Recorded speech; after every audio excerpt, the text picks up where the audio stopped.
blastmusic247.com. We're changing the industry one artist at a time.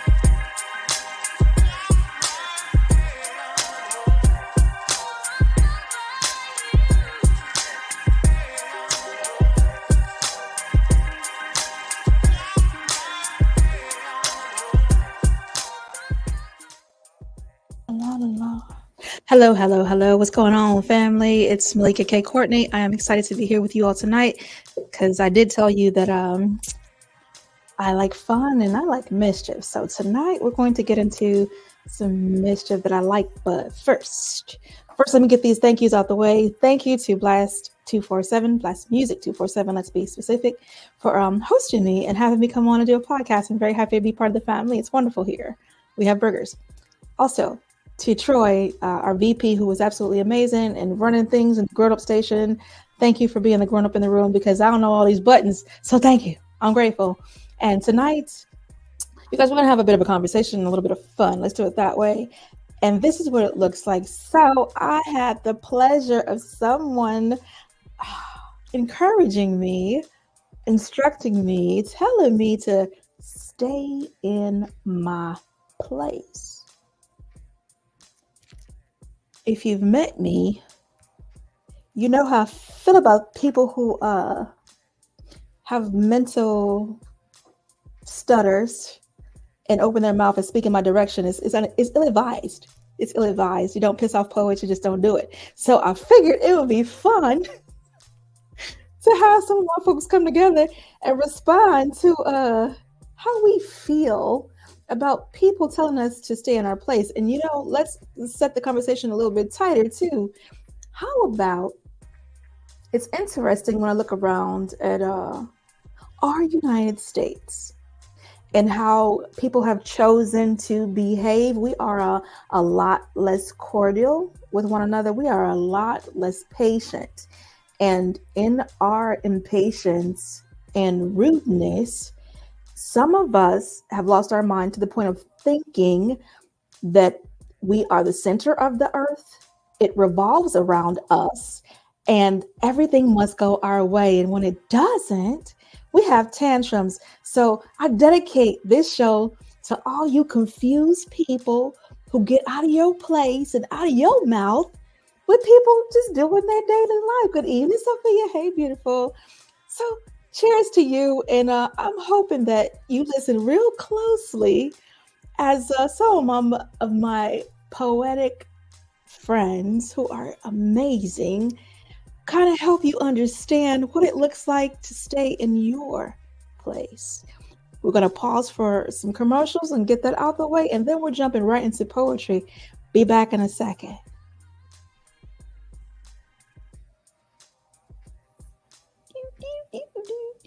I'm waiting on Troy.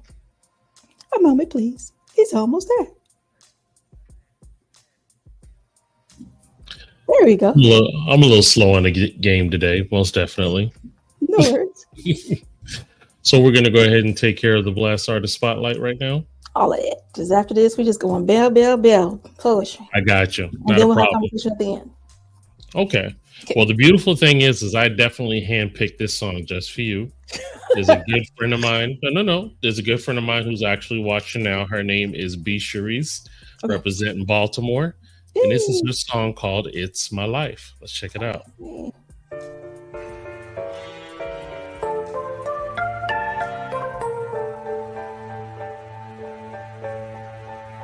No matter what you think about me, you can't stop me. I work harder, it's my life. Oh yeah. I'm on the job, I'm out here grinding. You can't stop me, I work harder. It's my life. Oh yeah. Oh yeah. Oh yeah. Oh yeah.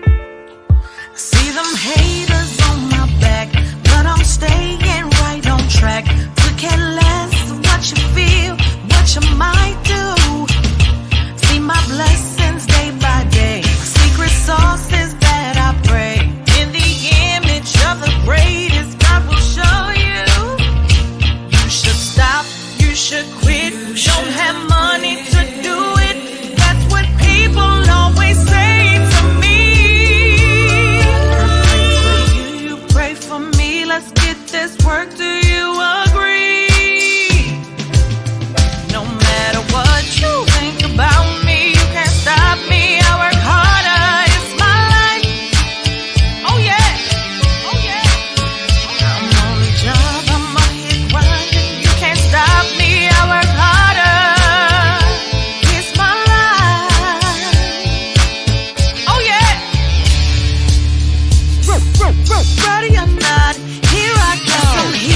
to run this race. Through the fire, you should walk a mile in my shoes.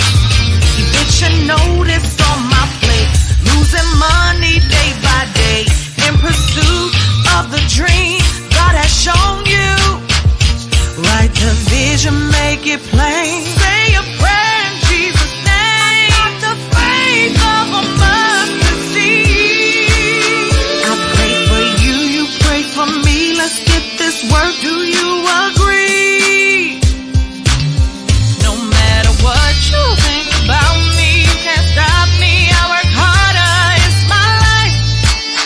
Oh yeah. I'm on the job, I'm on it grinding. You can't stop me. I work harder, it's my life. I've been praying for this all my life. Not giving up, will continue to fight. Not backing down no matter what she say. I will declare it all in Jesus' name. Think about me, you can't stop me. I work harder, it's my life. Oh yeah. I'm on the job, I'm on here grinding. You can't stop me. I work harder. It's my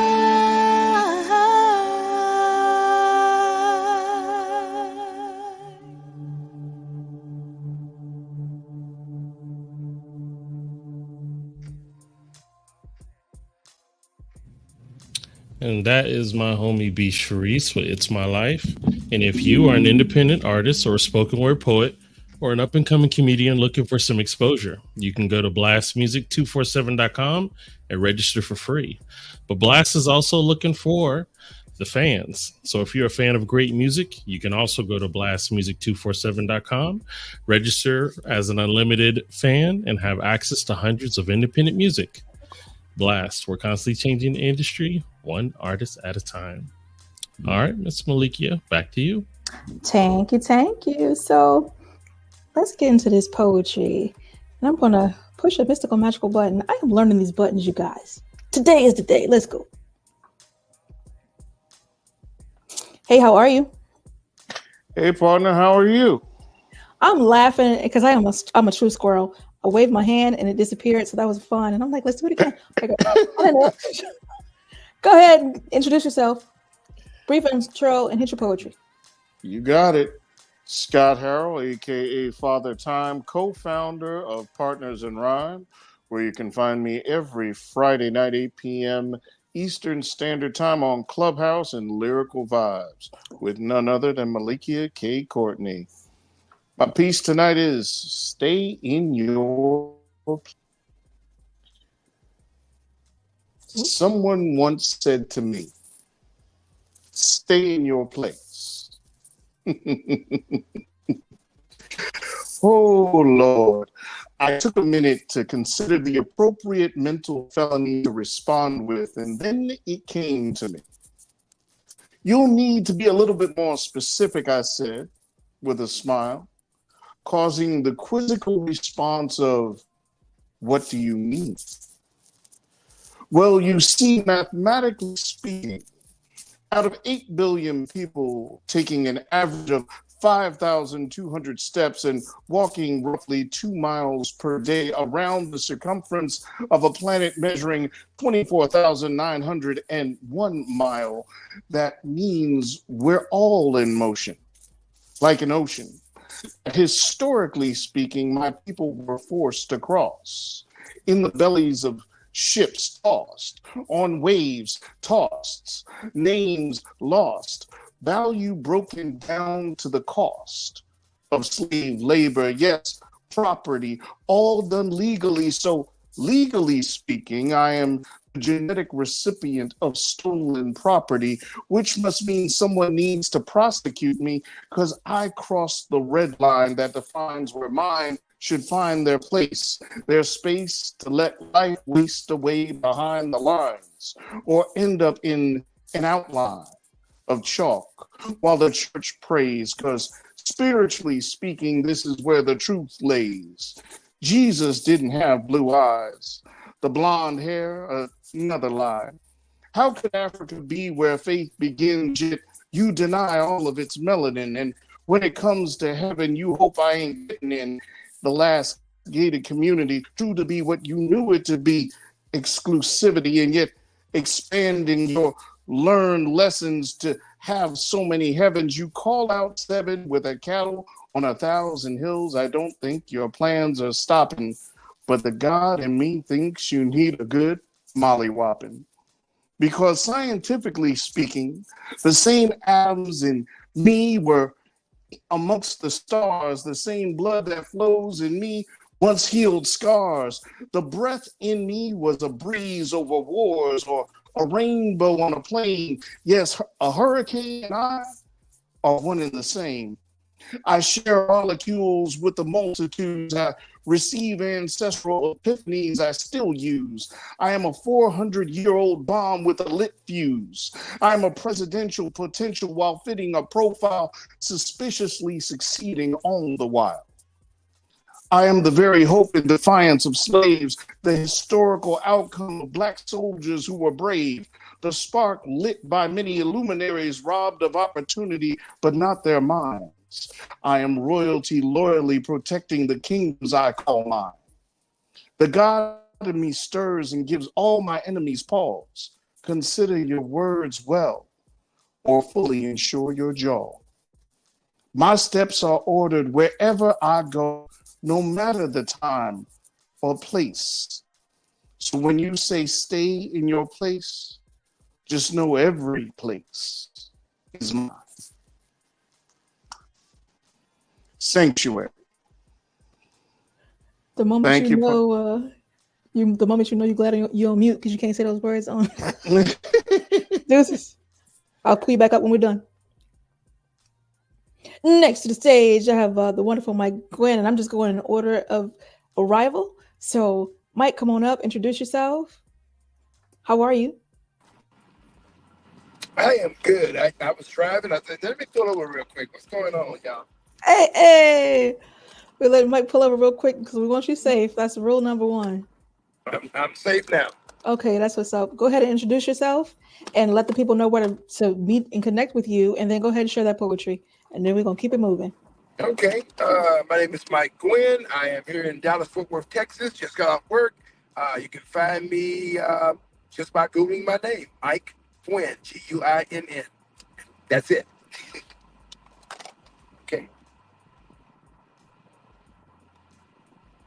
The title of this piece is called, well, you'll see. I see myself, a metaphor of see-through mirrors and broken promises. My story is my own. I'm an immigrant granted access to excess at the expense of the masses. I've convinced myself that this is mine, all mine, and I belong here. Using a language foreign to my future, I've carved out this colonized corner with chaos, cotton, and confusion. This illusion is a fusion of fact and fiction, not to mention dissension. This is colonialism at its finest, y'all, and I belong here. And it's not my fault. I'm just a beautiful little white boy playing with red crayons, drawing black lines in Native American dirt beneath crooked blue sky. Like any human commodity, value declines with time, and now you are all just political liabilities. And like any other red-blooded patriot, I have mastered the art of keeping a tidy slaughterhouse. I can't help myself. I see beauty in things you can't begin to fathom. Do you know where your daddy is? Yes, we are all living in this land, but make no mistake about it, this is my country, and facts are not brown, not black, just odd stacked. I just want to play. Won't you come play with me in this sandbox of democracy? You won't need heritage, lineage, or legacy. Just get used to these blue knees and try to breathe as you bleed from our greed. I am a walking contradiction, so go back to the country I stole you from. Go back to the neighborhood I put you in. Go back across the red line I drew with my own Republic pen. Stay in your place. This planet is my magic place. See, there is nothing for you here except a glimpse of utopia. We shall overcome. We already did. You. Can I change? Do I even want to? Hell no. Forgive me. But this is playtime, baby. We are all actors playing our parts, living this American dream, enjoying the perks of white privilege. And I can't help myself. And don't you wish you could be a beautiful little white boy like me? Sanctuary. So glad my mic is closed. I'm over here saying explicative. Explicative. Sanctuary. I'm gonna put you down and I'll bring you back up when we're done with that round. Woo. Coming to the mic to express what she feel about this here, right here. Rare epiphany. Or I should say it this way, like we said in poetry. She came to me like a rare epiphany. I do see a spin. So if she's gonna spin, I'm gonna put her back down and let her reboot that and bring up Sunshine. Sunshine, what's going on with you? Surprise. Peace to you too, but you're muted, beautiful. I can't hear a thing you're saying, love. I saw her spinning, so I already knew what you was going to do. Yeah. We keep it moving. We keep the grass green over here. Yes, we do. How you doing, love? I'm trying to trip. You Gucci? I'm good. Okay, that's what's up. Introduce yourself, let the people know how to find you, and go ahead and hit that poetry. Oh, peace. This is Sunshine, Shine Vibrations. I am also part of Blast Music 24/7. I have a show Friday night, 7 p.m. So check me out, and let's get to this poetry. Life changes are not for the meek. Each new hurdle or obstacle some think are designed to make us weak.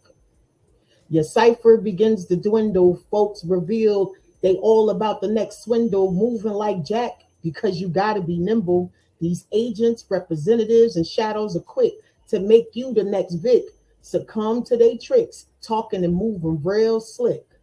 Literally trading tears for fears because everybody wants to rule the world. Or at least yours, that is. Roe versus Wade, the start of us being played. Right to complete privacy. Will it all soon fade? Are we going to ever feel comfortably safe? Standing tall, shoulders back, chin up, striving to save face, internally battling feelings of disgrace, analyzing how the fuck I end up in this space. Life changes are not for the meek. Each new hurdle or obstacle some think are designed to make us weak. It's to make you dig deep, deep within your energy, traveling through layers of you, recognizably from your sleep. The cerebral cortex is vexed, exhausted from the battling of convincing your thoughts ain't the enemy, it's the enemy, wanting to break free from stifling relationships, suffocating, suppressing everything I was created to be, sabotaging goals and dreams, my future reality. Life changes are not for the meek. Each new hurdle or obstacle some think are designed to make us weak. It's rattling, unbeknownst complacency. Take it from me and get free.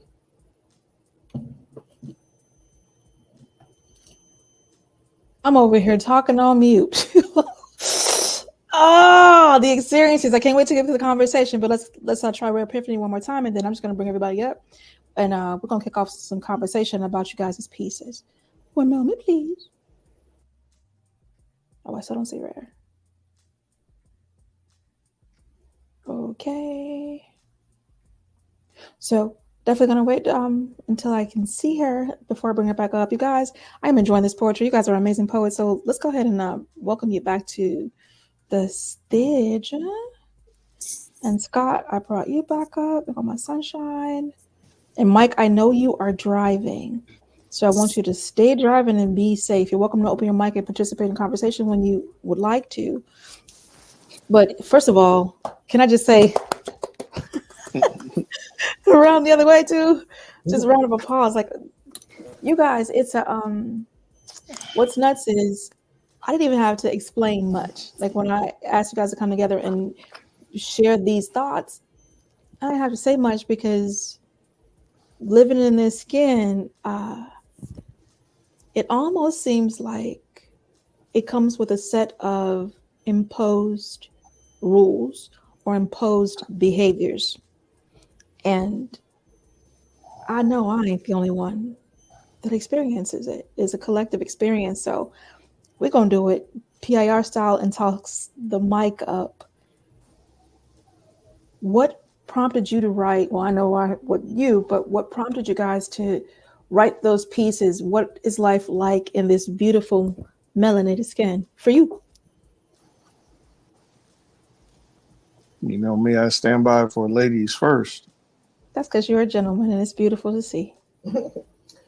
Well, this piece actually is about to be an anniversary. Inked July 9th of 22. And this is when I started to reflect that the current relationship that I was in was being more detrimental to me than adding on like it was supposed to be. Okay. So yeah, that just, as the awakening was happening, it got the click, click, clicking, and then the pen and the fingers just went to tapping and scribbling. So, you know. So you over here unlocking key codes because it's like you unlock the door to the woman side of things, because not only do we have to deal with the melanin of it, then we got to deal with the woman side of it. Like, how much exactly do folks expect us to tolerate? So I'm gonna pause for a second and I'll ask Scott, where did you draw your inspiration from for that piece? Well, when I received the prompt, the first thing that it clearly made me think about was how many different layers in society, or in our lives as melanated people, if you would, that there are places that people expect us to be. Mm-hmm. And the place that we want to be, the place that they expect us to be, the place that we have been historically, and the place that the line that keeps getting pushed back. Whether or not we're talking about financially, where we're talking about the redlining, legally, where we're talking about the chalk outlining, whether or not we're talking about, you know, the spiritually, where, you know, the Jesus is in blue-eyed and blonde hair, or the melanin that's being denied, you know, that has been repeatedly denied in the Bible, let alone faith overall, or many other places.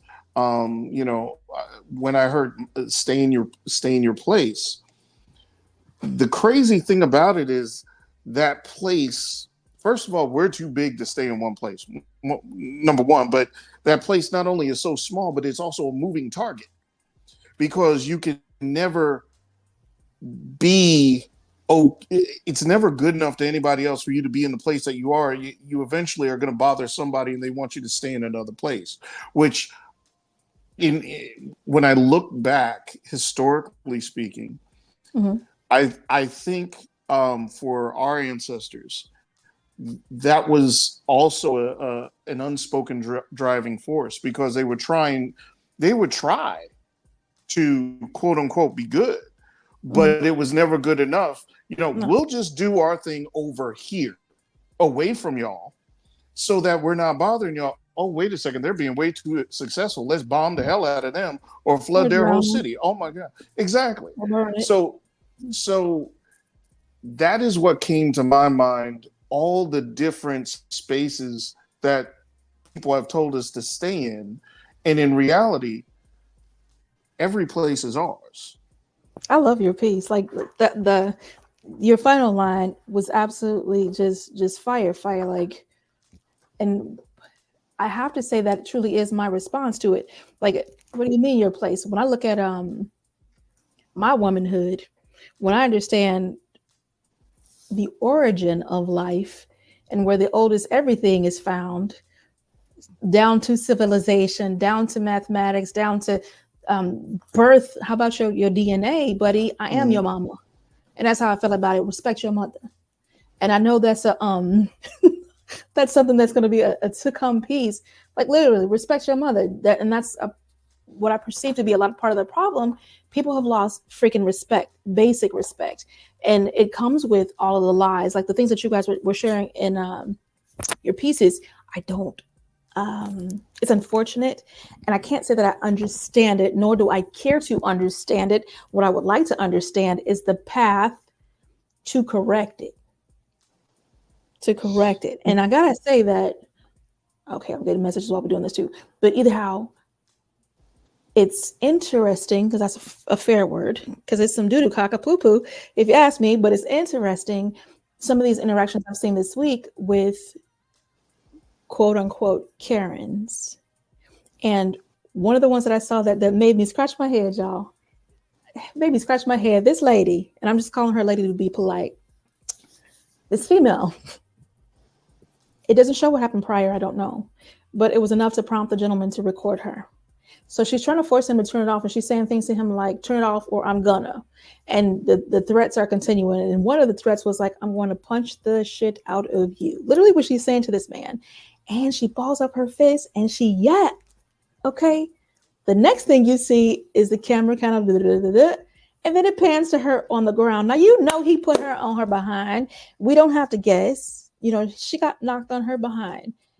And I'm not a fan of guys hitting girls, but my mama taught me to keep my hands to myself. What are your thoughts on that, Sunshine?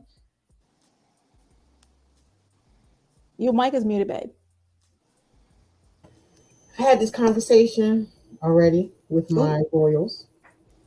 There was literally a situation like this, but luckily it was the last time, because I just made my presence felt at the bus stop. So mama and daddy got to see what I look like in the flesh.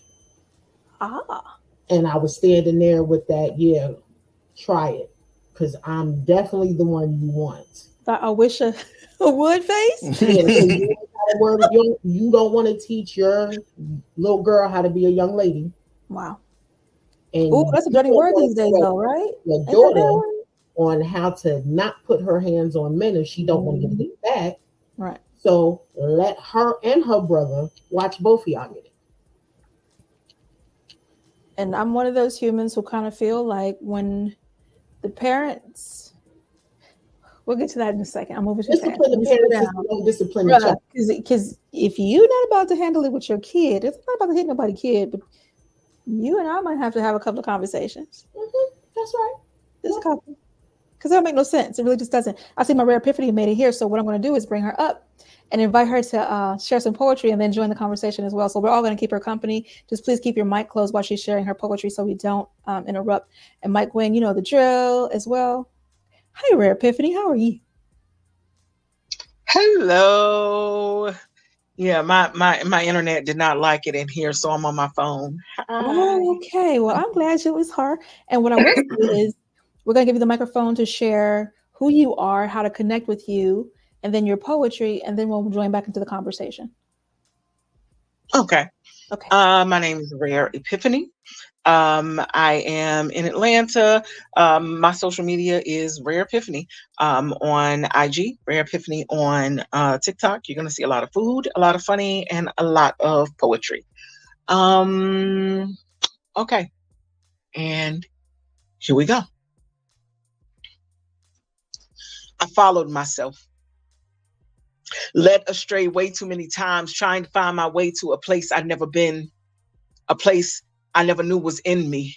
Kept eyes trained externally, wandering aimlessly behind reflections of the broken parts of me, always ending where I'd begun. Spun the block more times than I want to admit, hamster wheeling this zombie apocalypse of an existence, insistent on crazy, on the insanity of doing the same thing over and over and over again, expecting a result to be different. I should have paid attention in geometry.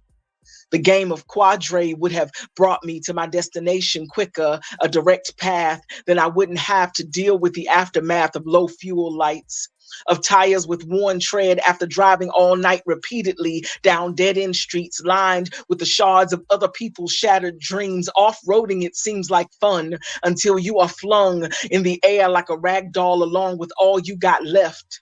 found myself cascading towards a landing bereft of softness and safety net, willing to break my neck to get to a me that ain't even real, ain't even appealing, selling myself cheap like sheep being led obliviously to slaughter for folks to barter off the diamonds I never knew were in my coal. God have mercy on my soul.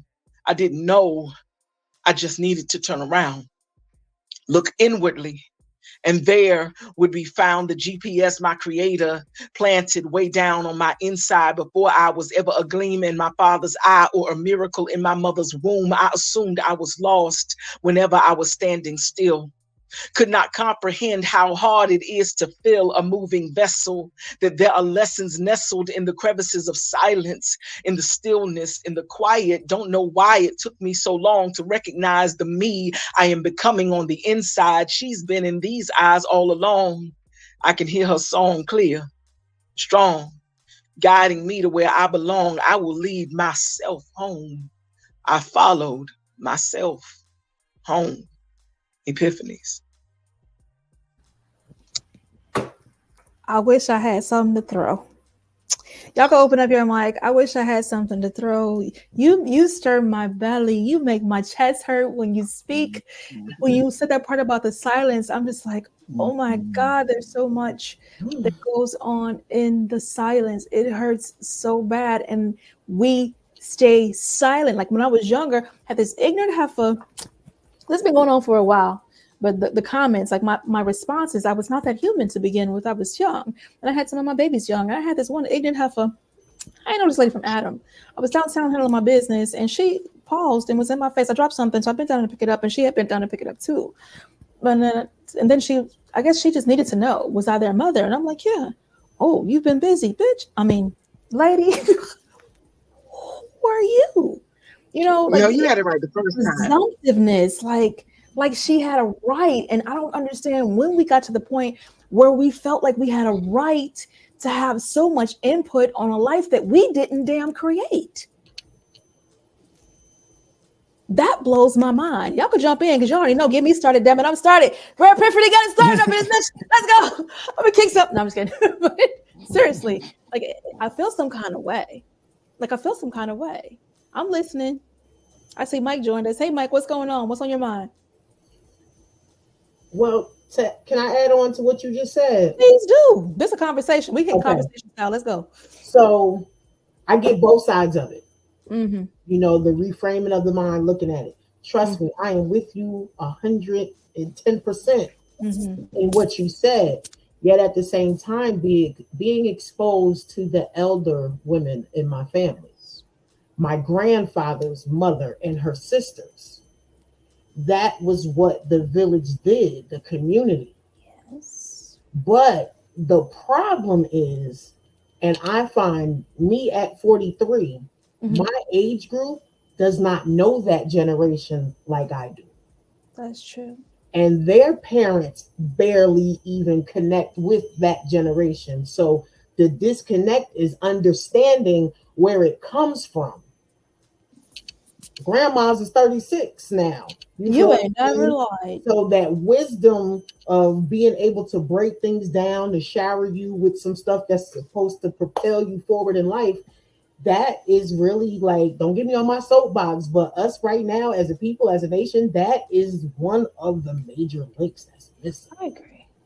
But people yet still need to remember, check your tongue. When it's a stranger that does not know you and they don't know you from Adam, Eve, Steve, or whoever, Adam, Eve, Steve. It's not meant for you to speak on. Right. It's not your place unless they are part of your direct village. So I'm gonna jump right on that if I can. One of the things that drives me bananas, drives me crazy. If you ever want to see all the nerves on me stand up at attention at the exact same time, just utter the phrase, "Oh, they're just that way." Ooh. I can't stand that sentence. And I've lived that life for a very long time. And so I am divorced, okay? And that my ex, Jamaican, and the culture that she came from, and the church community especially she came from, the people there had no problem. A criticism, and I mean a cutting criticism, was just as easy as the equivalent of a hello. Yeah. And for me, I'm not that one.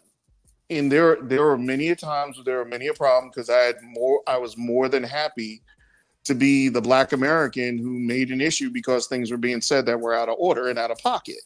And one of the things I believe, regardless of if it's a stranger or if it's that 99-year-old person in the family, one of the reasons why they are the way they are is because nobody checks them. Yep. So as much as I believe in respecting your elders, there also is a point of respecting yourself, where if someone is out of pocket, regardless of who they are, they need to be told. Because if they're not told, they're going to get bold and believe that's okay. And they're going to be the ones who are sitting at Thanksgiving table talking about, oh, why did you have so many kids, and why'd you lose your job? And, this one coming in here with a ring in their nose and they haven't paid a bill and blah, blah. And just feeling okay about it when the true one who's there, who's the most messy, is them. I'll get off my soapbox for now. I appreciate your soapbox. And Mike, you're welcome to open your mic and add your input, because I do see you there. You Gucci? Okay, he said he good. All right, so Rare Epiphany, talk to me about your piece. And she giggles. Of course. I do a lot of prompt writing. Yes. And it was really about, the prompt was, I followed myself. And there's so many things and people and ideologies and things that we follow, looking for something they really can't give you, right? Your identity, finding your identity in other people's opinions of what it is. Sure. And not really getting to the point, like, people tell you you're something so much and so long that you start to believe it, right? And they relegate you to this space, this time, this job, this whatever, and you believe it. And you do it. You live in it like you created it, like it was your destiny. And you never asked the one who made you. You never looked in yourself and tried to figure out what it was. You just did what everybody else told you were supposed to do. Mm-hmm. You were what everybody else said you were supposed to be. And it was kind of a thing of you allowed somebody to put you in your place, and it ain't your place. Ooh, and having to figure out how to follow. Rewind that line and say it one more time for the people in the back. You allowed somebody to put you in your place, and it's not your place. We be ushering in authority to people that don't understand how to use it. That's it. We just give people power. She preaching. Yes, she is. And it's these are things that must be said. Like, and you got come off your microphone too, Sunshine. You don't have to be on there. If you have a quiet background, feel free to have your mic open. These are the things that must be said because it's gone too dang on far. It's gone too dang on far. And what I'm watching happen is the reimmersion of stupidity, like amok. And if we do not have these kinds of spaces, if we do not speak up collectively about it, then we are to endure it. And I am a person who believes that when you're silent, that is a silent yes. Because there is no such thing as a silent no. I have yet to come across a silent no. But you damn sure got a silent yes. Okay? So, and I love what you pointed out too, Scott, about the elders. Some of the elders are working from such bitterness and working from such a place of, I want to say something really terrible, from a place that is so reflective of enslavement. Okay, still working with those type of mindsets and behaviors, like they have to snatch the children, they gotta beat the children to have them behave a certain way so they don't die, right? And we still, to a dang on degree, are dealing with what we have to teach our melanated babies so that they can go into the world and have jobs, buy homes, be in their apartment, jog, drive, just the simple things that we have to prepare ourselves for. And then with all these things still in place in 2024, I have some people who will look me in my face and say, racism is dead. It doesn't exist anymore. You know what I think, Yes. Malikia? Mm-hmm. I think we've arrived at a place in time in society because of social media, Google, access to so much information and 24/7 news and everything else, Sure. that it is more important to have an opinion than intelligence. Honest to God. Facts. Sounds like you know something. Facts. There was once upon a time. Now, a lot of people talk about how, back in the 20s and the 30s, you saw the jazz and the Renaissance era where people would go dress up and go out, but they didn't just do that. They went to places to have conversation as well. I mean, there were the luminaries of the time, and you would go and hear them speak or have debates and discussions and such. We are at a time where everyone wants to have an opinion, but no one wants to have knowledge. Yep. Hamas on the platter. You hit that hard. You hit that hard. Continue. Well, I mean, the level of not only study and time and actually, doing the work yourself so you can actually find out what you're talking about, let alone what you're interested in, as opposed to carrying somebody else's water to make other people wet to show that you can make it rain. It doesn't make any sense to me. And that is why half the time I don't even bother discussing with some of the people who want to debate, because it's like, I don't know, shadow box and a paper tiger. They have nothing behind them. It doesn't make any sense. Shadow box and a paper target. But that's what that is. Go ahead, Robert. This is how I make sense of it, Scott, right? So this is the mixoplex kind of world we're dealing with, right? Wow. Is that one, if I say it loud enough, it must be true. Two, if I get two more people to say it loud enough, it's got to be true. But what happened is we saw it unfold during the Trump election, right? What it is this. A dirty word. We had so much facts. Go ahead. Put into a book, right? We had so many facts that we were teaching children in school that were not facts, right?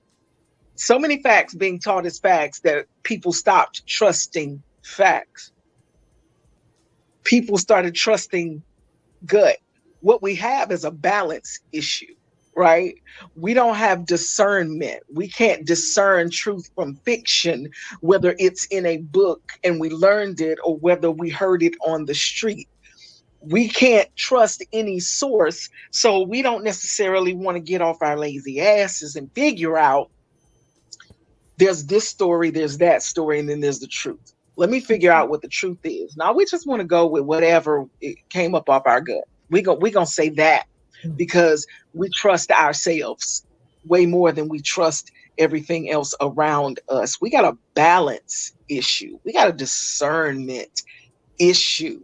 And because you find one untruth, they throw out the baby with the bathwater, right? I can read this book and there's one thing in this book that is not true. I'm going to discount the entirety of the book. I find one piece of truth in something else, and I'm going to make that the bastion of intellect. There's no compare and contrast. I love that. And I'm going to ask you this question then. Can I add on to that? Oh, go ahead. And then the question on the floor that all three of y'all going to get, all four of y'all, is what are the solutions? So go ahead and add on to it. Well, maybe my response, well, my add-on is maybe also like a solution. Okay. Because I felt everything Scott and Rare said, especially Rare, because I had this conversation with my great aunt a lot. And we all come from the era of study. Mm-hmm. All of us on here, we come from the era of study. That's true. We were always told, well, I know I was, that even if you was in church listening to the pastor, you better search and seek for yourself and not listen to that man on the podium. So a skill, because of technology, that has been lost and taken away is that cognitive exercise where you actually touch the pages to the book and read and research for the information. So when they don't operate in that space anymore, this is part of what you get. All the information, whether it's true or not, is right at a fingertip. There's really no way to do the whole exercise of gaining the discernment from what you read, because you Google it, you find it, and you on to the next. But and if I may, Maliki, and then I would love for you to Yes, pose of your course. question as well. I And we see have a couple bo- more people joining us, just so you know. Go ahead. with what Ray just said, or with what Rare just said, excuse me, Rare, and Sunshine. I see what you both said, and I'll raise you one because I feel as if there's been a double homicide. You know, it's not just the fact that fact and discernment is living in a chalk outline. They've also taken truth, all of truth. The linchpin of, at least if you have truth, you have a place where you can start from. Now, things that we've known as truth is malleable in what you feel, what you think, and this, that, and the other, or what you're saying in the moment. And even speaking in that vein, I may be riding up against a line of getting canceled, God forbid, but you start in one area and it just bleeds out. And now the question is no longer what is fact, but what is true. And if what is true is for whatever, if it's about your truth or my truth or his truth or her truth, what is truth? Right. If truth is individual, then collectively it's a lie. And I agree. And it's and we do know that, politically speaking, there was a literal financed campaign to confuse and remove truth. We do know that. So this is not unintentional. And with that thought, we're going to pause right here for a moment and then welcome Mahogany Soul to the conversation. Hello, hello, hello. How are you? I see your beautiful face, but I don't hear your lovely voice. Is she on mute on her side? Oh, you must be mute on your side because it's not on the this end.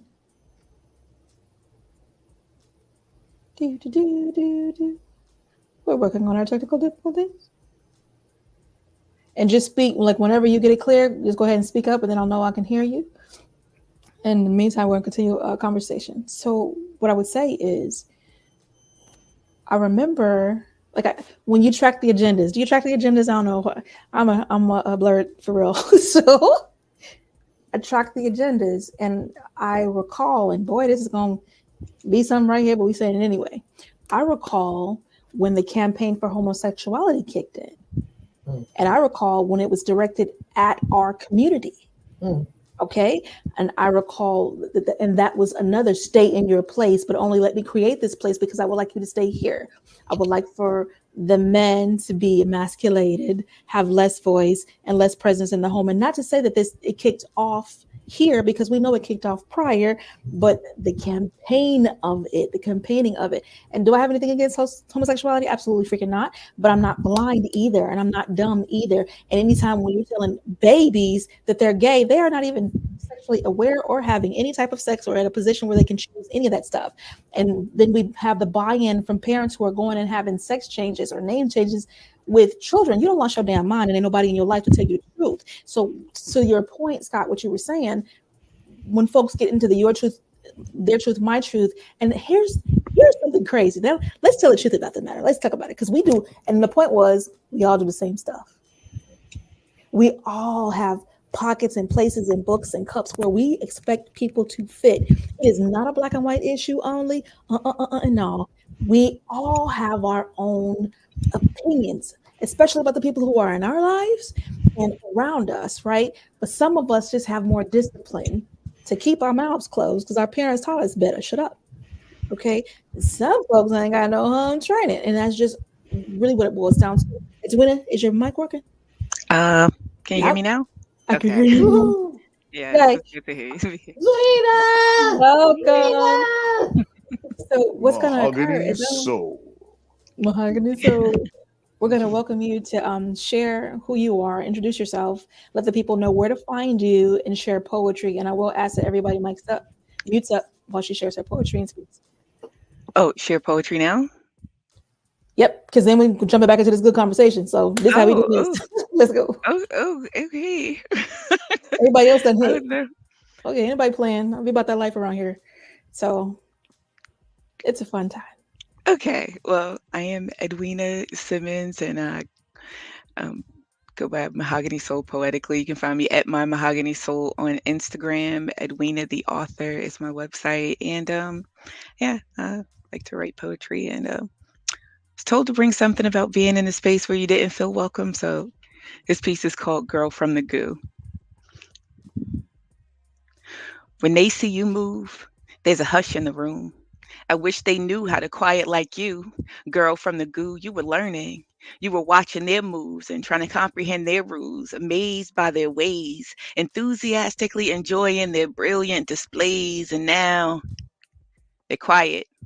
But you know, the silence has quite a lot to say. It says there's a chance they are listening at least. The likes never did speak louder than the views, and they ain't never liked you. You ain't never really sat where the cool kids do. Tried to align with a few, but the exchange felt a little like rape. And when you're triggered, they mistake your distance for antisocial and indignant. Even then, you began again. You studied up, made your bed and your table, even fed a few of them. But your strength has always had to do. You've learned to do your own thing, all the while quietly learning a thing or two about how to smooth it down until it's your own brand of music. See, they've all been your music and muses. And besides, you felt alone all the while. So the quiet and your own thing is still the only thing you know. But someone once told you the only one that doesn't know what you are capable of is you. If there was a fool in the room, it certainly wasn't you. You were A1 to them no matter what grade they gave you. A student is never foolish. A student is learning. See, they mistake your Sigma soul for an introvert pushover, but let them know. Raise your voice, but make good points. See, they quiet, but if you're listening, you'll condition yourself to realize that you brought that quiet with you. You made your own audience. Now all that's left to do is to say something. Show them what a girl with a mouth like a gun can do in a room full of quiet liars talking about you. So they still going to talk about you when you leave, but grown girl, some of them are listening. So while they're quiet, pretend the silence is a riotous round of applause that you gave it your all. After all, that's all you ever even showed up for, was to give it your all like you always wished you could. So trust yourself with the safety off your lips, and please, by any means, speak the fuck up while they're quiet. And that's the piece. Come on, talk your slang. I love it. I've used quite a few potty words this trip, and I'm okay with that. I'm sorry. It's like seasoning. I'm Look, sorry. please. You use white words. We were already seeing some explicatives, because it's such an impassioned conversation. Like it's so we were discussing just how this is showing up, the stay in your place mindset. We were discussing how we got here, and I love your piece, like the way you break it down, and it's so freaking true. People are watching. Folks are constantly paying attention, and Rip, I forgot rip. that how to work Oh, the buttons. oh, teamwork, dream work. There He we asked go. me to take over when he had to bounce out. I'm rolling because I sure learned what the buttons were, so I was pushing them too. Okay, great. I'm like, I don't know what's happening. Yeah, I got you back. Thank you. Oh, Listen, ain't nothing like baby. having a team in the room. Stop playing. I got a second grown up.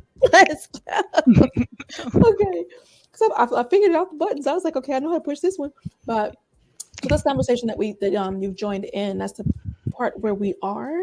And I would like to know, one, what was going on that in that space that was clear that even caused you to write a pen like that, like to pen a piece, because it was very direct, and we can tell, we can path the behaviors of who was acting out by listening to your piece, but it still doesn't tell me how you were able to identify what was going on. So let me ask that question, because some of us may not be able to identify when we're dealing with the silent shooter or the passive aggressive shooter who wants us to stay in our place that they magically created for us in their own dang old head. We supposed to figure out and fall in the cup. So talk to me about that. Well, I go through the titles of the books that I've written. The one that's coming up is called Circles for Squares. And it's basically what it's talking about. And Pronoia is the book that I have currently coming out. And that's about understanding that, things are actually working out for you. And if you believe in, there's a place where you have to believe in yourself. And I think we have almost made to believe that speaking too highly of yourself is a negative thing. But like the whole thing that I'm coming to terms with is like, that is the foundation of most things, is how you regard yourself, because everything else that you experience is a reflection of how you see yourself. And I think that I was listening as I was in the background of how the conversation is going, and I think that I think it is an epidemic level of like almost narcissism that's being fed to the masses, where it's almost like this outside of yourself regard of your esteem. And it's always looking to something or someone else to be impressive, and not to say that they are influential or impactful, just impressive. And then you're following them, and then the language is almost as if it's like, everything is out, everything that you regard is beyond you. And I think that the nature of what I am writing through is just the understanding that it starts a lot inside of you. And if you don't start there, everything else is just a false creation, because you're just like, and then I think most people actually regard themselves that way. It's like you putting lipstick on a pig and you feel it. And that's where that false sense of self comes from, because you're building the outside, but you're not really regarding. You don't really have a value system in yourself that is impenetrable to any outside influence.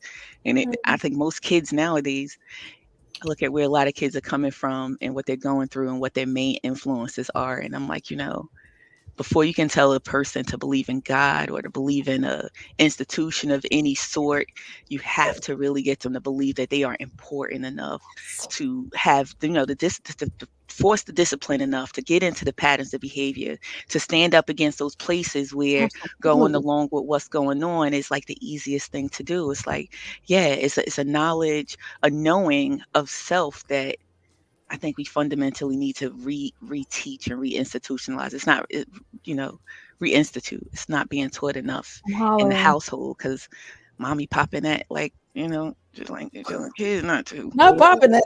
But I'm saying, like, I do understand from you. it's like there was before they used to be like, everyone has their sides of things that they did, good, bad, or otherwise, but you had decorum or respect for what was being shown before it was time for it to be shown. There was a sense of class, or a sense of the way that you should hold yourself, which again goes back to that believing that you are worthy of more than just to be something to look at in order to be impressive. And I'm rolling because like you're holding my head, because like literally that's the next place that we were going.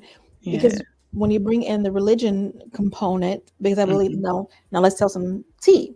The tea is, I heard the statement, stay in your place, when I was a child. It was not from an outsider, it was right in my home. And I was taught the place of a lady, a woman, a female, a wife. So roles, right? And there was no the lessons were learned on the back end of things. I crossed a boundary, bop, bop, you backed up over that boundary, as opposed to laid out in certain things, mind you, my people detailed.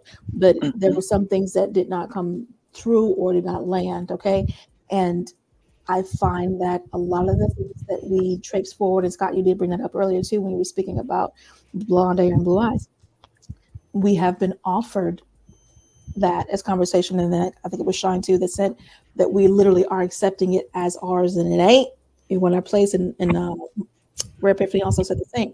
So coming from this corner, we get it, but I still do feel like the religious impression has really impressed upon us.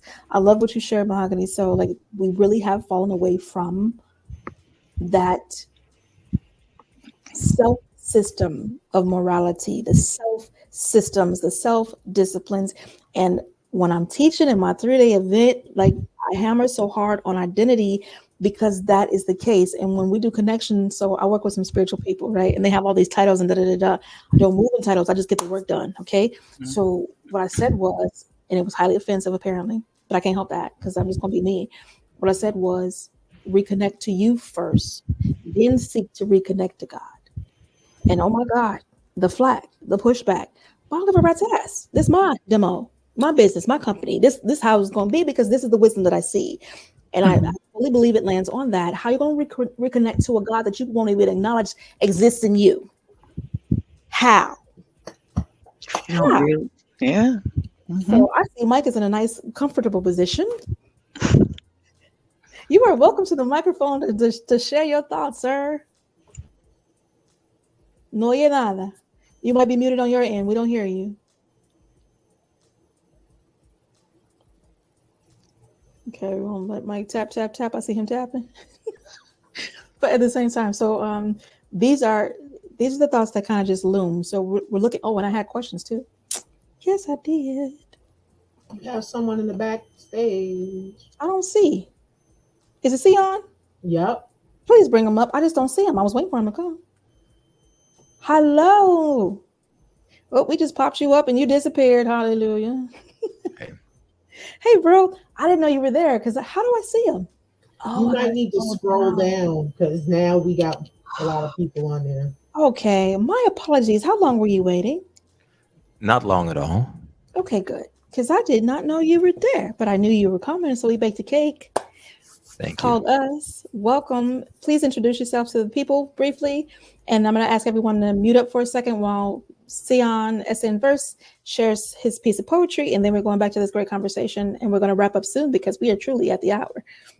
Yeah, this was wonderful. And I really want to make sure that I came through. So just give me a second here. Let me just shut my TV off in the background. Because I know that can be a little bit. I can't translate into background. Whoop. I know that can be a little bit distracting. Can you guys hear me? Yeah, we could hear you fine. Okay. And we don't hear the TV. No, because Siri did something. We heard Siri too. Good. All right. So I'm a poet, an artist, a writer, just an all-around creative. I chose an essence verse because it all begins with the verse. I really appreciate Malikia and Scott and this entire community. So thank you for giving me some time on your airwaves, and I will go ahead and read my piece now. Since I was encouraged to talk about identity, I'm going to read something that I recently wrote and published in a 3-part poem. And if you are looking for my work, you can find me on Instagram, and if you are interested in my audio poetry and want to support financially without breaking out your checkbook, by all means do check out my work on Apple Music and all of your streaming platforms. All right, so now that the introduction is out of the way, I have the piece here, and generally I like to give my titles at the end, so here we go.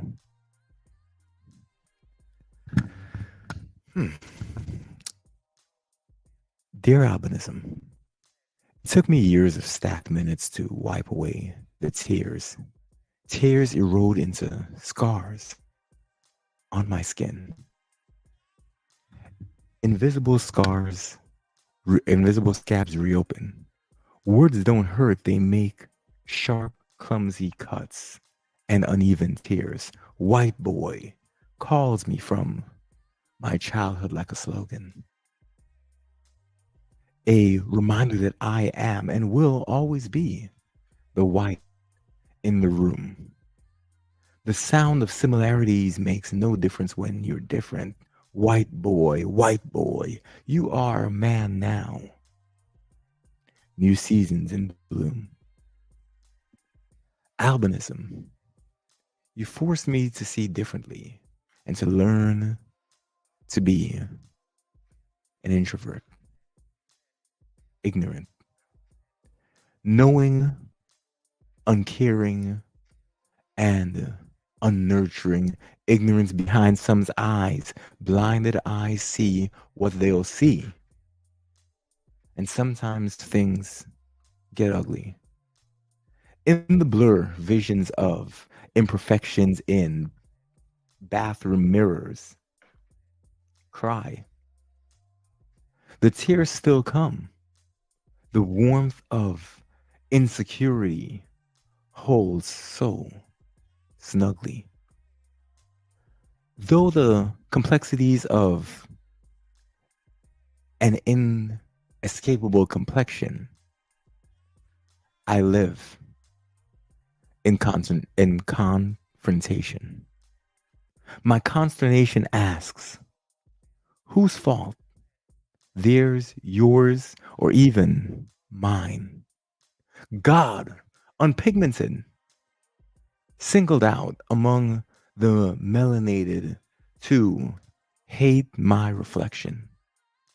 Albinism, I only saw you as a defection through shaking eyes that it wouldn't halt. That's why it's not my fault. I silently scream from the depths of my every pore. There is no fault in living the growing spectrum of my identity. Oh, skin color, fighting other people's fragility is not your chore. Oh, racism, are you there? When the time, the ism comes from your own race's enmity. So albinism, it's time to shed the penalty of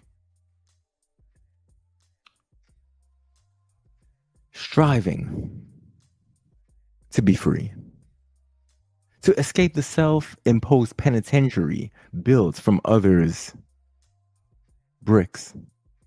White boy, I'm sick of the white sickness and the folklore and jealousy, and I wash off the powdered, well-meaning pleasantry. Words aren't stones or sticks. The words white boy fade from my childhood, sounding clear. Don't words hurt? They make sharp, clumsy cuts and uneven tears dry into scabs on my skin. Invisible scars that close. It took me years of stacked minutes to dry away the tears.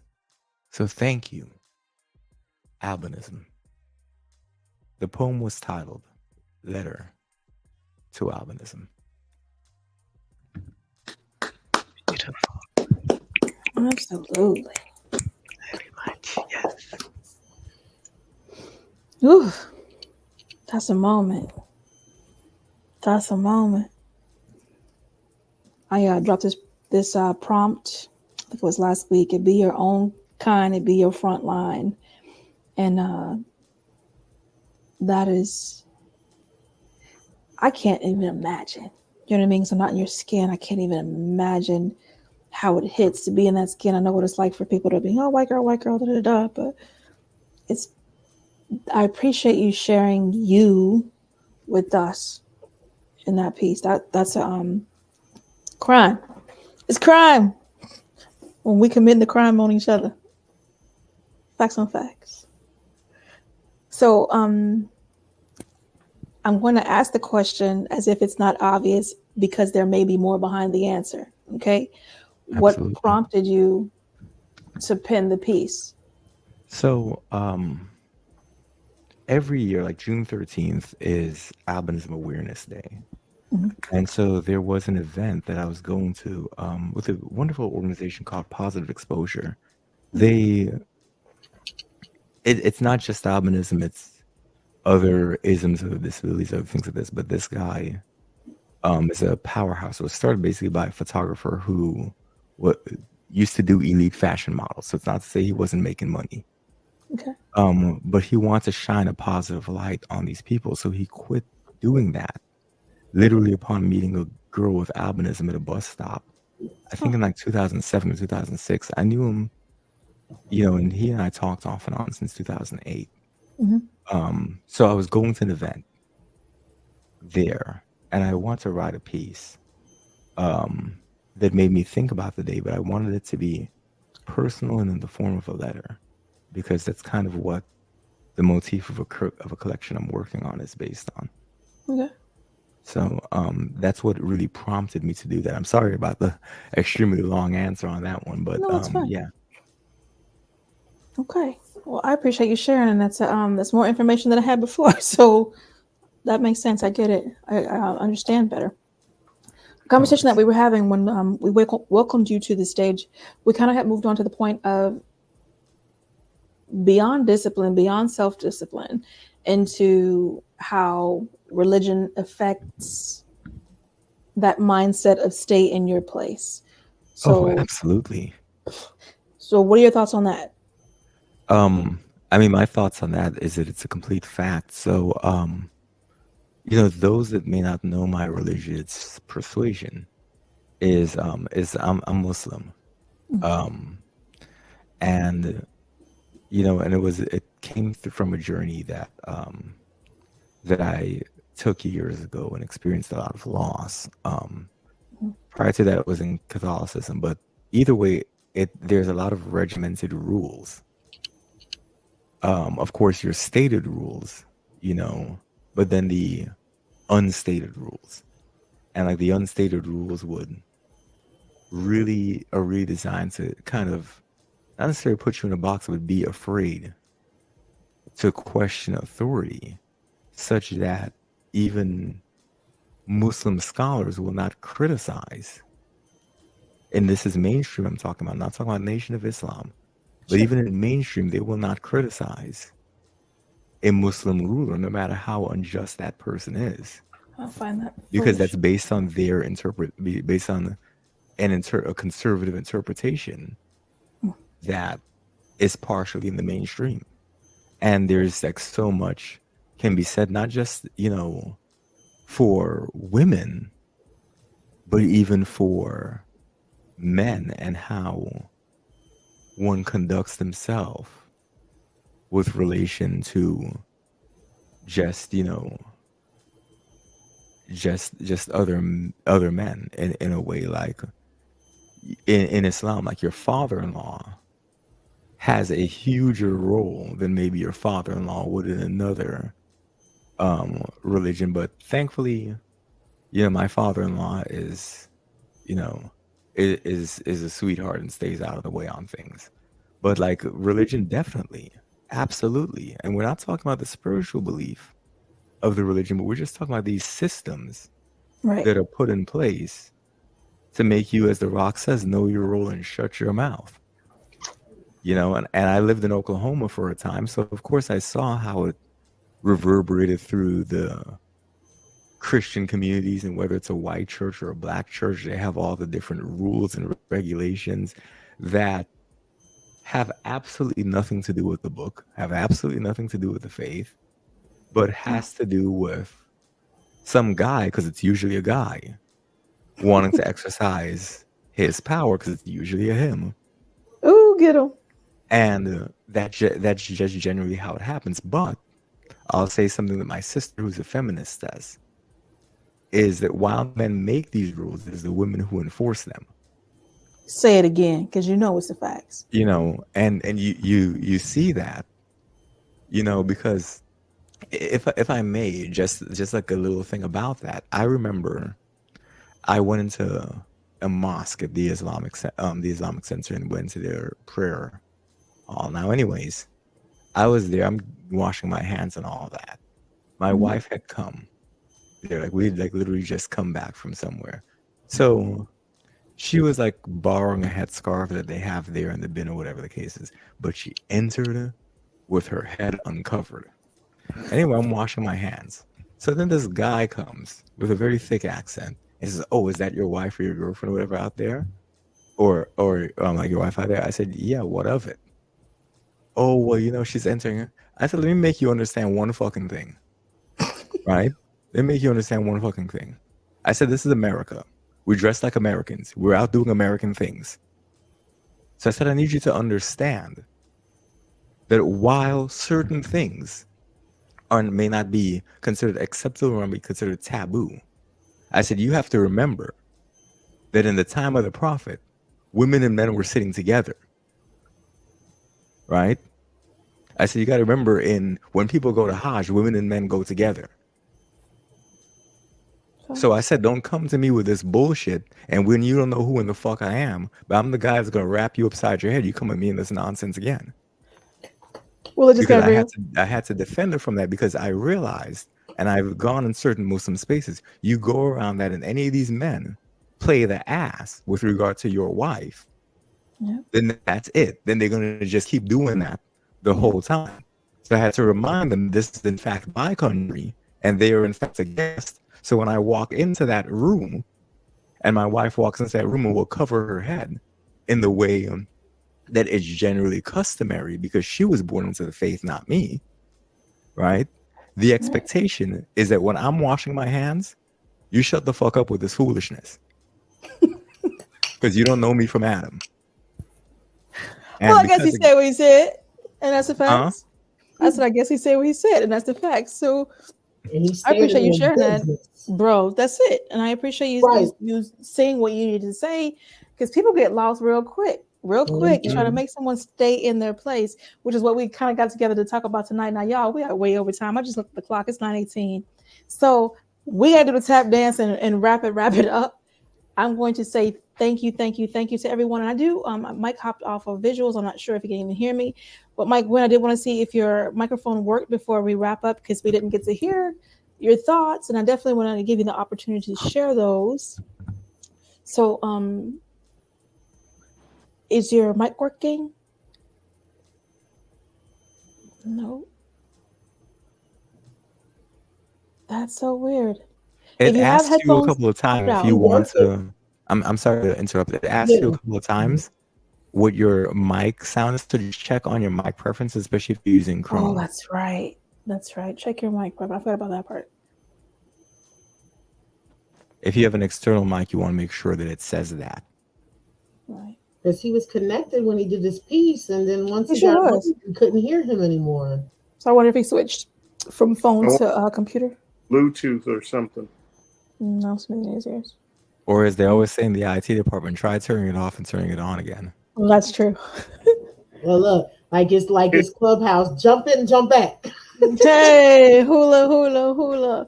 We didn't even get to questions, so I would love to do a part 2. I do invite you guys to all, when I set up the part 2, to come back and partake in this conversation with me because I'd like to focus more on solutions and how we can. And I can say that from what we experienced just together tonight, we can see so many areas. Like we didn't get to necessarily turn the mirror on ourselves and confess, but I can raise my hand and say that I have definitely been that human. I was a part of the faith and I definitely had some boxes for people to fit in and bumped my head and had to remind myself, you bumped your head. So back it up. I heard a pop back in here. Let me see if that worked. Yes. All right. Yeah, grace for the voice. All right. First of all, I want to say thank you for the platform. I appreciate it. I have enjoyed, as Scott put it, I came to get knowledge. I came to listen. Just great stuff, man. Just great stuff. I am a listener. Rare, Sunshine, Mahogany, my brother.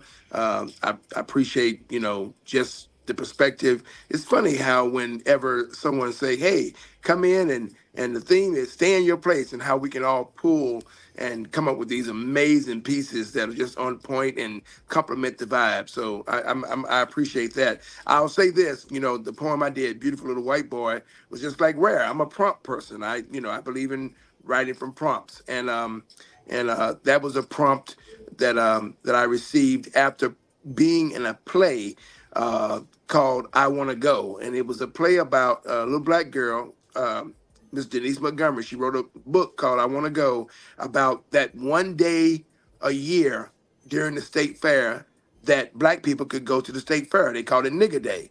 And I wrote from the perspective of, this is what they feel or how they think when they look at us. Like, it's just all over their face. It's just in every part of their DNA, and you can feel that. So I just wrote from that vibe, and that's where that poem came from. So I'm glad I had an opportunity to finally put it somewhere on the stage. So thank you for that. I appreciate it. Thank you.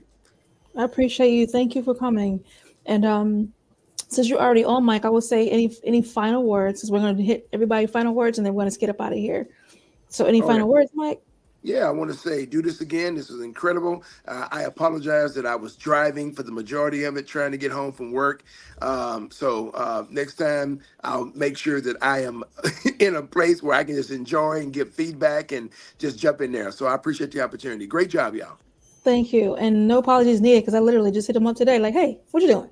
So I will plan next time, and everybody will be like, okay, at this bad time, at this bad channel, and we'll meet together and have it again. So thank you so much for your time. And I'm going to go in order of my screen. So Mahogany Soul, any last words? I just thank you for inviting me. It was a pleasure being here. I definitely love speaking with you guys on the subject of poetry and otherwise, because I think it grows the message that we have to share. And that's what it's all about, sharing a valuable message throughout whatever we're presenting. So thank you for the opportunity to do that. And yeah, I can't wait to come back. I want to finish this conversation. Part two. Let's get it. My dear, she came to me like a rare epiphany. Any last words? Justice, your place is your place. You belong in every place you've ever been, every place you aspire to go. You just got to find an honorable path to get there. That's fair. That's fair. That's beautiful. Thank you so much for those words. I appreciate you being here as well. Essay in verse. Brother Sion, any last words? Thank you. Thank you for all that you do. Allowing us to not only have this space to discuss, but also to emote.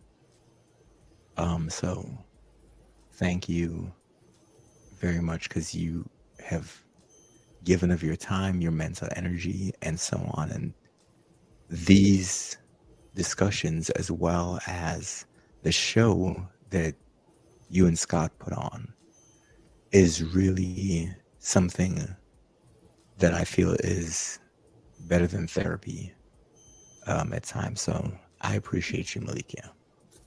And thank you for everyone who's here that literally had time to like listen to some of my voice as well. And thank you for being able to hear your voices too.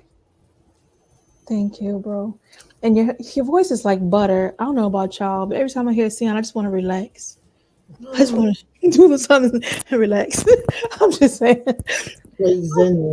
Oh my God, his audio. What's the name of that album that has Pour on it? It's called Aquascape.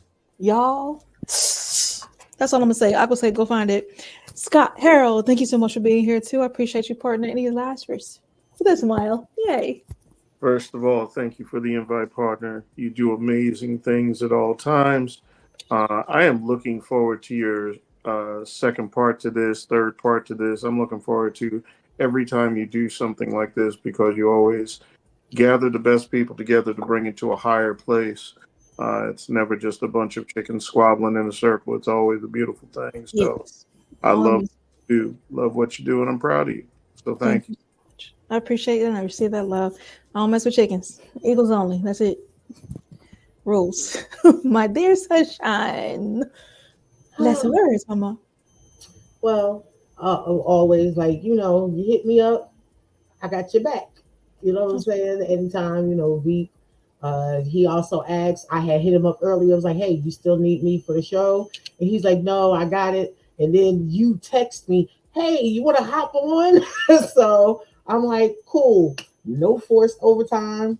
I'm in there. Like, so. But you are amazing.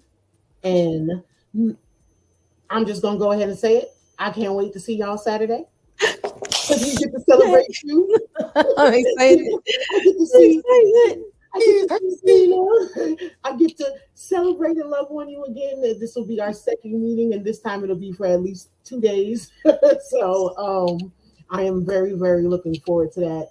And yes, I've had this conversation so many times today at work, believe it or not. Yes. And how it worked, every person, I work for the people, trying to get the people fed. Every single person that sat with me today, this conversation, people that needed assistance, that was regaining their life, starting over, identifying the weights and what is not good and the roadblocks, and each person, and I am grateful to the Creator for that, for me being an example, because each person, when they left from me, said, this is the best experience I ever had coming into this building. And just looking at you made me feel so much more comfortable, because I knew you wouldn't be speaking to me in a condescending tone. You wouldn't be prejudging me. You have a listening ear, and you just guided me. And I leave everybody with some type of wisdom or some information. Assalamu alaikum, Queen. There she goes. There she go. And the sound engineer, y'all. Hi, Mimi. Hey, everyone. Hello. It's so nice to have you. You got to be here for part 2 of our conversation so you can get in this vibe, because it's been a great When's it conversation. going to be? I haven't scheduled it yet, but it'll probably be in August. Okay. Yeah. Okay. Let me know. I'll be there. Will do. Good to see you. Just walked in with the sound engineer, so got to get her down. I saw. Got excited. Go ahead, Sunshine. Please continue. And to leave folks with a thought, I share this a lot, and then we've said this. You guys have heard me say this. Identifying us, we are our greatest antidote. Yes. We were designed and created with everything that we need within us. We just need to identify the tools that allows us to bring that from within out. Education means to bring forth within out. So this is what, I know, squirrel. But this is what people need to focus on, as Mahogany Soul said, that outward is not it, because if you keep looking for outward gratification, you are creating an empty soul. And then once your soul is empty, you cannot be used anymore. Right. I appreciate it. I'm loving the feedback. And now what's going to happen is I'm going to release everyone else with a section of Sunshine, because you are my house hostage.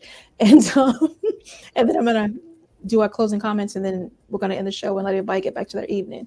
For those who are exiting, thank you so much. I appreciate you very much. Bye, Mike. I enjoyed everyone. There we go. I'm learning. See you, Sion. Bye, Rare. Did it good? No. Wait, I'm learning, and I'm pushing magical. No, wait, no. Bye, Scott. That just took me back to the little shows that were only afforded to us back in the day. Like, you can't do that on television. Oh, PBS. So when hey, when they popping out of the lockers, that's what it just took me back to. Excellent. So for closing comments, I am going to drop you down and do my closing comments, but I just wanted to say thank you, and thank you for holding it down. So You just let me know what's your cue so that I could, or you going to do your outro. Yeah, I'll hit the magic button because I know where that one is. If you get hung up. Yep. Gotcha. Okay, y'all, you guys have been a part of an amazing conversation. I thank you for joining us. It is a thing when someone decides to come and try to put you in your place and tell you where you belong. Well, tell you what, you belong where you say you belong. And there ain't nothing wrong with politely or impolitely reminding someone that you stand your own ground. That is not a new statement, though I perceive that some have taken it up as a mantra and a movement. But do understand that this melanin means something different. We are walking free. We are taking back territory. We are handling business, and we ain't in the mood for your shit. So this is just a polite reminder. And again, I dedicated this whole show to those people who insist on overstepping their boundaries and being disrespectful because you see someone that you think you're about to try. I don't advise it. I don't advise it. Try kindness instead. Try love. Try understanding that somebody may have had a full-on day that had nothing to do with you, and you step up and volunteer for a problem with your mouth. My mama taught me when I was a kid, close your mouth. Everything you think, you don't have to say. And I offer that to folks freely. That's some free advice. You ain't even gotta come book me. I am a life coach. If you need some help adjusting your behaviors, if you need some help getting your privilege in order, in alignment and learning some respect for cultures outside of yourself. And I'm speaking to folks in melanin too, whoever this applies to, it applies to. And I have no issue helping you learn what it means to have your own place and manage that. I am so busy handling my business that I don't tend to meddle in other people's business. I don't have time to. Now, when my clients contact me and they welcome me into their world to strategize, to life coach, to intuit, to clear their spirit, absolutely. I get involved 100%. No holds barred with results. So if you need that help, I will offer you non-hate infused help. I will show you what love looks like. I have no problem with that. Okay, I have no issue with that. Doesn't matter race, religion, culture, none of that. I understand what it is across barrier lines. Okay, I can help you if you need that help. And if you don't need that help, and if you offended, that's okay with me too. I'm all right with that. Because hopefully that offense will be a seed in your heart that grows something more beautiful. Please, if you don't have friends that don't look like you, that don't eat like you, that don't go to places that you go to, that don't shop where you shop, baby, it's time to open up your sphere and make some new friends. And if you don't want to pull them close enough as friends, at least don't be lazy in your living. Learn. There's something beautiful about this melanin, and I said it earlier and I meant it. Respect your mother. With that, I am complete. Part 2 is coming. Get ready. Possibly in August. Now let me go ahead and hit this mystical magical button because I'm growing stronger in my podcasting, and I know where the buttons are.